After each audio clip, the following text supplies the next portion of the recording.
Hi, welcome to Plaid Lattes. I'm Holly, and today we are going to talk about Cricut, lessons from the other side. That's like something you'd like to see? Then please stay with us. So today we're going to talk about Cricut. This is not a sponsored video or a tutorial. It's simply some of the fun things I've learned while using my new Cricut. So first of all, I'm going to tell you that Cricut paralysis is a real thing. People get their Cricuts home and will leave them in the box for weeks, months, or more because they're afraid to use it.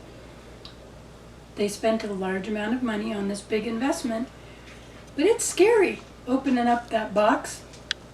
It took me a couple weeks of staring at it and thinking, that sure is pretty. I'd like to use it, but I'm nervous.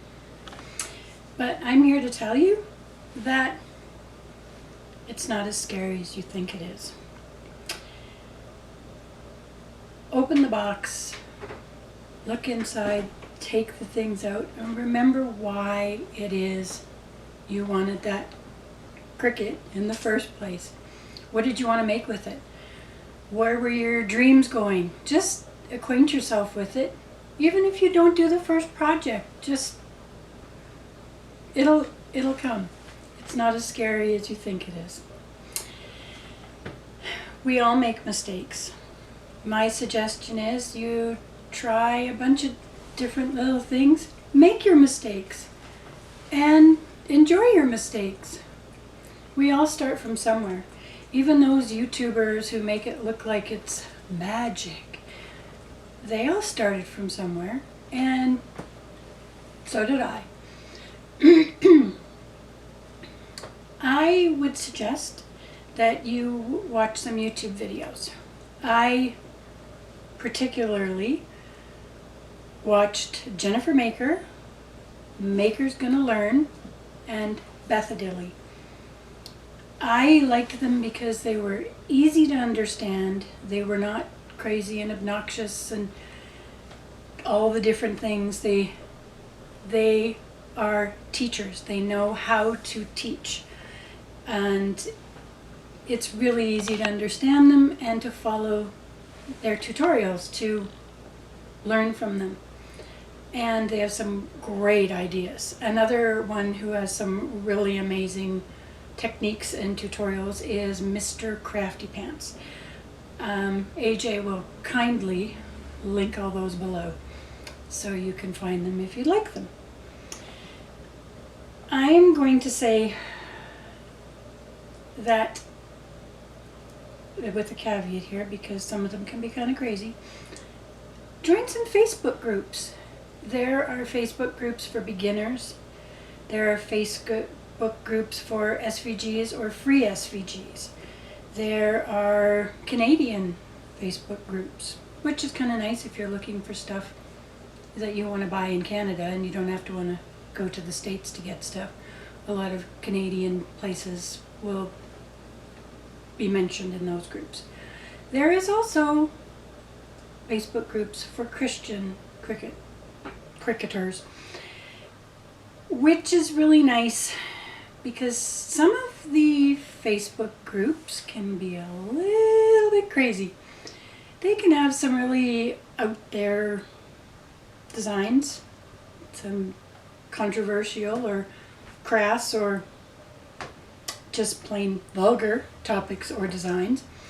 And if that's not something you want to see, then joining one of the Christian groups would be a really good option.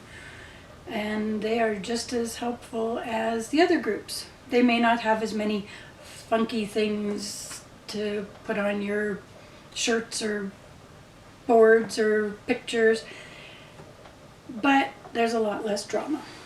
There is a lot of strong-viewed,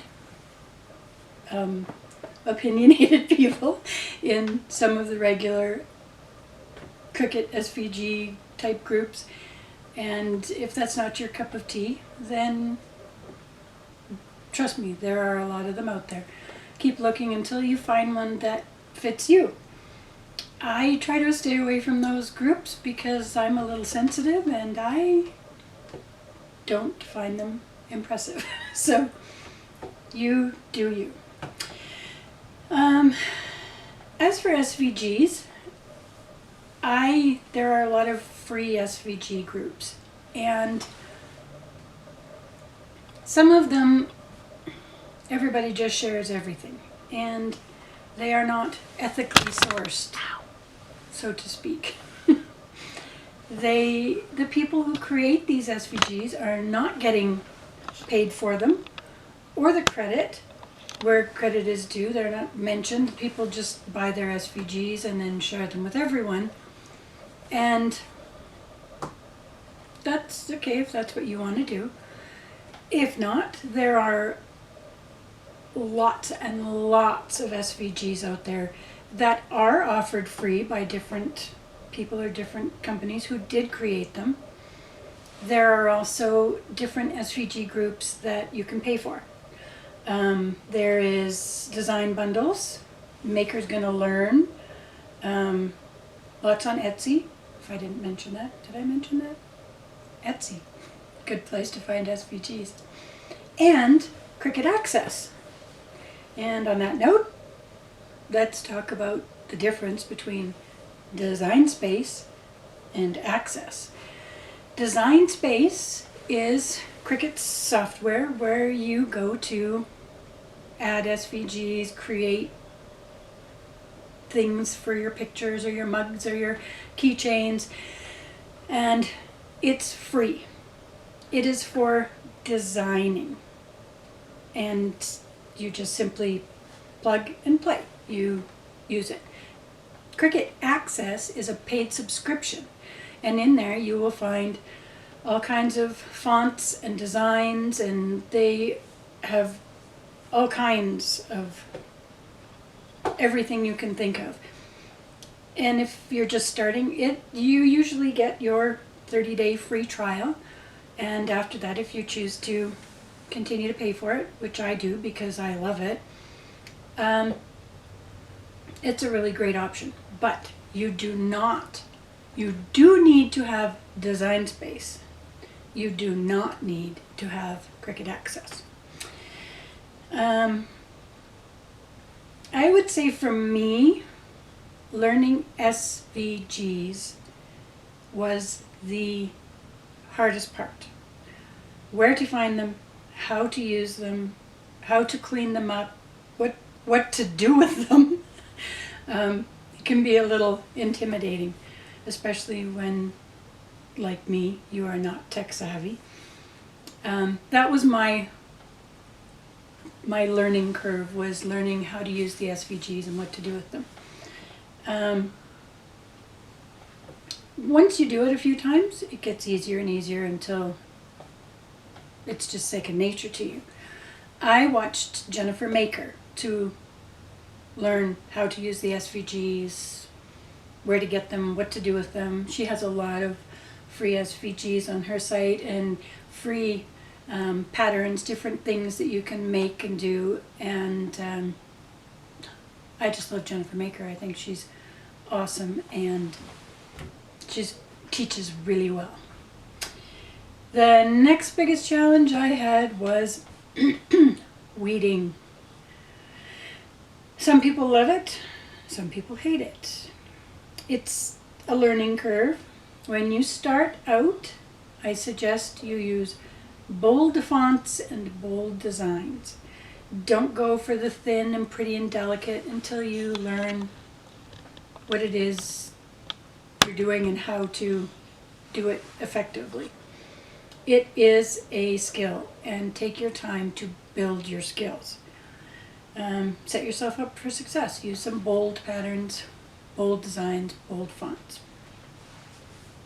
I see people in videos ripping off the vinyl like it's a Band-Aid, and I'm like, clearly they've been at this for a while and they have no fear. I suggest you take your time and breathe a lot. Maybe grab yourself a latte and enjoy that while you're crafting.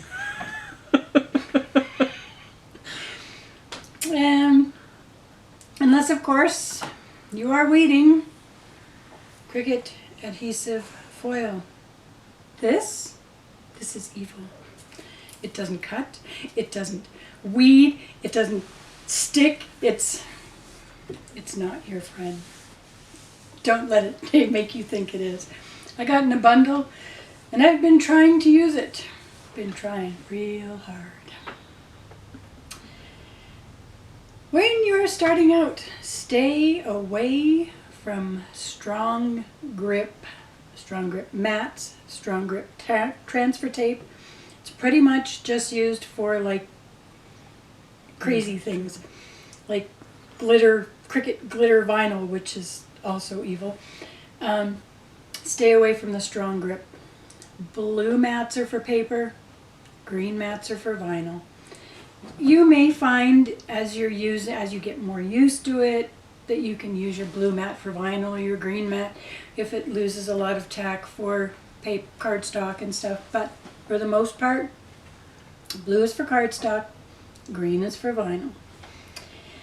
And yes, stay away from the Cricut glitter vinyl until you have quite a few projects under your belt and feel you're confident enough to work with that stuff. When removing anything from your mat, flip your mat over and remove the mat from your project. If you pull your project off your mat, it will curl up and you will cry. That's all. If you're doing a stencil project, I suggest you invest in a little tiny container of matte Mod Podge. And when you apply your stencil, you simply brush on a light coat matte Mod Podge, let it dry for 10, 12, 15 minutes, and it will keep the paint from seeping underneath the vinyl onto your project, and you will have nice, clean lines when you stencil.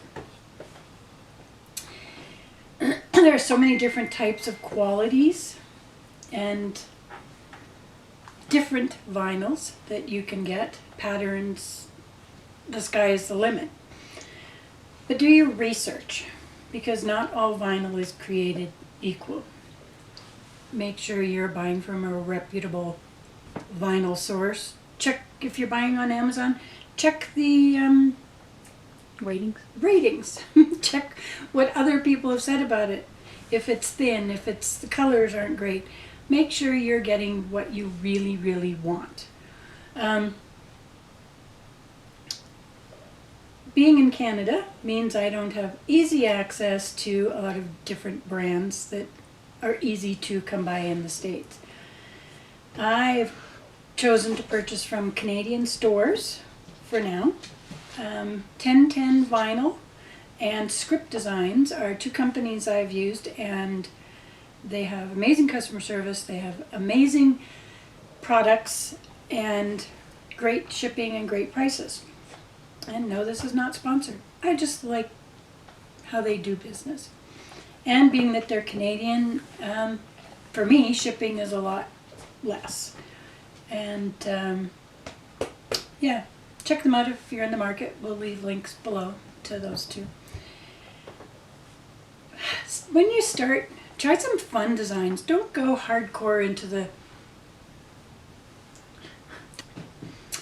Don't go for the big, huge projects like the mandalas and the 8-foot long boards and pictures and stuff. Start simple. Try a hot mess canvas, because those are fun. We did a couple of them, AJ and I, and yeah, they were quite enjoyable. Do some mugs, label some stuff in your kitchen, have fun, and make some cool wall decals. Insert picture here. So I'd like to thank you for stopping by. We really appreciate it. And if you would like to subscribe to our channel, we'd really appreciate that. We have some really fun videos coming up. Cooking, sewing, crafts, even a room refresh update. We'd love for you to come with us. This is the first of many Cricut videos coming your way. If you have any questions, by all means, please feel free to comment below and we will address any of them in our next Cricut video. That being said, thank you so much for stopping by and take a minute to enjoy some B-roll. See you next time.